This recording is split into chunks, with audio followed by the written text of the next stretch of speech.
అయ్యా చంద్రబాబు నాయుడు గారు, నారా లోకేష్ గారు, మీ రెడ్ బుక్ రాజ్యాంగాన్ని కొంచెం పక్కన పెట్టండి అయ్యా సోమే. మీ రెడ్ బుక్ రాజ్యాంగం వల్ల ఏపీ పరువు మొత్తం దేశవ్యాప్తంగా పోతుంది. ఏ రాష్ట్రంలో చూసినా ఇదే ప్రస్తావన. ఏపీ పోలీసులు బీహార్కి వెళ్ళారు, అక్కడ నుంచి అన్ని క్లోజ్ చేసుకొని వెనక్కి వచ్చారు.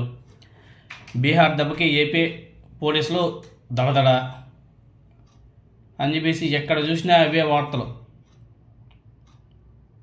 ఎంత కర్మ పట్టిందో చూడండి.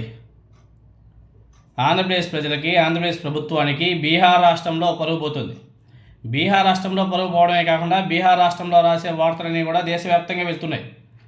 ఆ ఐపీఎస్ ఆఫీసర్ గారు ఆ పోస్టులు పెడుతున్నాడు, ఆ పోస్టులు అన్నీ కూడా దేశవ్యాప్తంగా సంచలనంగా మారుతున్నాయి. ఏపీ పరువు అడ్డంగా పోతుంది దేశవ్యాప్తంగా.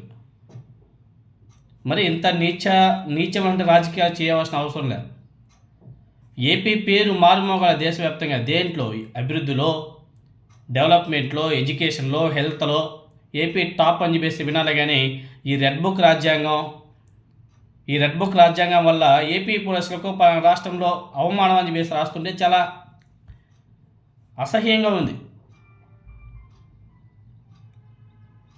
ఈ రెడ్ బుక్ రాజ్యాంగ అరాచకానికి బీహార్ ప్రభుత్వం చెంపపెట్టు లాంటి జులక్కిచ్చింది ఏపీ పోలీసులకి, అదేవిధంగా కూటమి ప్రభుత్వానికి. ఏపీ పోలీస్ అధికారులు బీహార్ కేడర్ ఐజీ సునీల్ నాయక్ని అరెస్ట్ చేసేందుకు ఆ రాష్ట్ర రాజధానిలో హంగామా చేయడం మీద ఆ ప్రభుత్వం తీవ్రంగా స్పందించింది.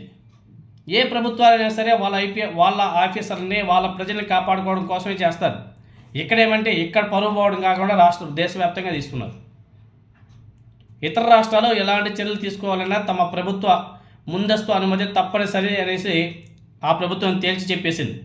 దానికి సంబంధించి నిన్న హోంశాఖ ఒక నోటిఫికేషన్ కూడా జారీ చేసింది. బీహార్ రాష్ట్ర హోంశాఖ మా రాష్ట్రంలో ఉన్నటువంటి అధికారులు ఎవరైనా సరే అరెస్ట్ చేయాలన్నా, విచారణ చేయాలన్నా ఫస్ట్ ప్రభుత్వం దగ్గర పర్మిషన్ తీసుకోవాలని చెప్పేసి నోటిఫికేషన్ జారీ చేసింది. అంతేకాదు బీహార్ కేడర్ అధికారులు డిప్యూటేషన్ మీద, ఇతర రాష్ట్రాల్లో నిర్వహించినటువంటి విధుల మీద ఆయా రాష్ట్ర ప్రభుత్వాలు ఏమైనా సరే కేసు నమోదు చేయాలనుకుంటే తమ అనుమతి, తమ పర్మిషన్ తప్పనిసరి అని చెప్పేసి ఆ నోటిఫికేషన్లో స్పష్టం చేసింది బీహార్ ప్రభుత్వం. అంతేకాదు ఆ అధికారుల మీద చర్యలు తీసుకునేందుకు వీలుగా తాము అనుమతించాలంటే పాటించాల్సిన నిబంధనలు కూడా బీహార్ రాష్ట్రం ఆ నోటిఫికేషన్లో వెల్లడించింది. కేంద్ర పోలీస్ బలగాలకు చెందినటువంటి అధికారులకు వర్తించే అన్ని రకాల రక్షణ చర్యలు బీహార్ ప్రభుత్వ అధికారులు కూడా వర్తిస్తాయి అని చెప్పేసి చాలా స్పష్టం చేసింది. అయిపోయా. ఎందుకంటే ఏదో తెగ హడావుడి చేశారు కదా 2 రోజుల నుంచి, మొత్తం పోయా. అంటే కేంద్ర బలగాలకు చెందినటువంటి అధికారుల మీద ఏ రాష్ట్ర ప్రభుత్వాలైనా కేసు నమోదు చేయాలంటే అనుసరించాల్సిన నిబంధనలను తమ అధికారుల విషయంలోనూ పాటించాల్సిందే అని చెప్పేసి బీహార్ ప్రభుత్వం తేల్చి చెప్పింది.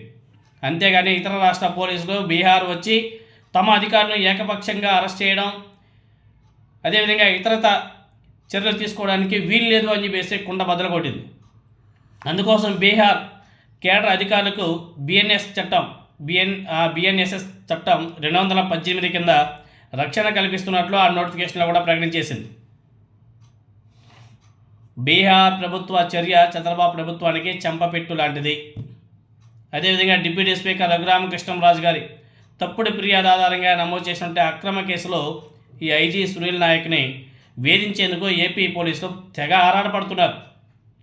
ఈ కేసు దర్యాప్తు అధికారి ఎస్పీ దామోదర్ గారు తన బృందంతో పట్నం వెళ్ళి ఏకంగా ప్రస్తుతం బీహార్లో అగ్నిమాపక, అదేవిధంగా హోంగార్డ్ విభాగానికి ఐజీగా ఉన్నటువంటి సునీల్ నాయక్ నివాసంలోకి గోడ దూకి వెళ్ళి అక్రమంగా అరెస్ట్ చేసేందుకు ప్రయత్నించిన కొద్ది రోజులకు ముందు.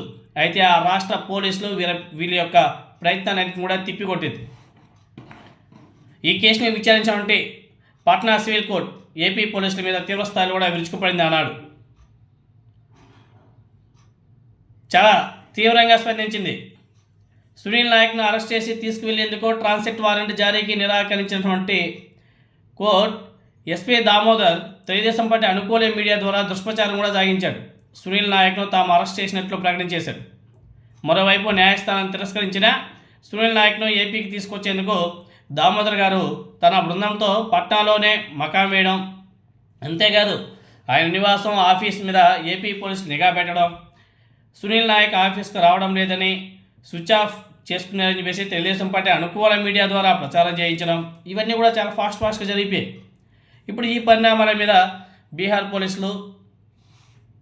పోలీసు ఉన్నతాధికారులు రగిలిపోయారు. నిబంధనలకు విరుద్ధంగా ఏపీ పోలీసులు బీహార్లో మాటు వేసి మరీ అరాచకానికే పాల్పడుతున్నారని చెప్పేసి ఆ పోలీసులు మండిపడుతున్నారు. ఇదే విషయాన్ని తమ సీఎం నితీష్ కుమార్ గారి దృష్టికి కూడా తీసుకెళ్లారంట. ఈ వ్యవహారం యావత్ బీహార్ పోలీస్ శాఖ ప్రతిష్టకు సంబంధించింది అని చెప్పేసి ఆ ముఖ్యమంత్రి భావించారు. దీంతోనే బీహార్ పోలీస్ అధికారుల మీద ఇతర రాష్ట్రాల అధికారులు అక్రమంగా చర్యలు తీసుకోకుండా తగిన ఆదేశాలు కూడా జారీ చేయాలని చెప్పేసి ఆదేశించడం, ఆ దిశగా హోంశాఖ ఫటాఫట బిఎన్ఎస్ఎస్ 2018 కింద బీహార్ పోలీసు అధికారులకు రక్షణ కల్పిస్తూ ఆ రాష్ట్ర హోంశాఖ ఉత్తర్వులు జారీ చేసేయడం చాలా ఫాస్ట్గా జరిగిపోయింది. ఇప్పుడు ఈ పరిణామాలతో ఎస్పీ దామోదర్ తన బృందంతో వెనక్కి తిరిగి వెళ్ళిపోతాడా, లేకపోతే అక్కడే మాటు వేసి మళ్ళీ దుస్సహానికి తెగబడతారా అన్నది కూడా చూడాలి. కానీ ఈ ఈ ఈ వ్యవహారం వల్ల రెండు రాష్ట్రాల మధ్య ఉన్నటువంటి సత్సంబాలు పాడు చేసేట్టుగా కనిపిస్తుంది. ఇది ఎంతవరకు సమంజసమో ఒకసారి నారా చంద్రబాబు నాయుడు గారు, లోకేష్ గారు ఆలోచన చేయాలి. రాష్ట్రంలోనే కాకుండా పక్క రాష్ట్రాల్లో కూడా కాదు, ఎక్కడో బీహార్ రాష్ట్రంలో మన ఏపీ పరువుని తీసుకున్నారంటే చాలా బాధేస్తుంది.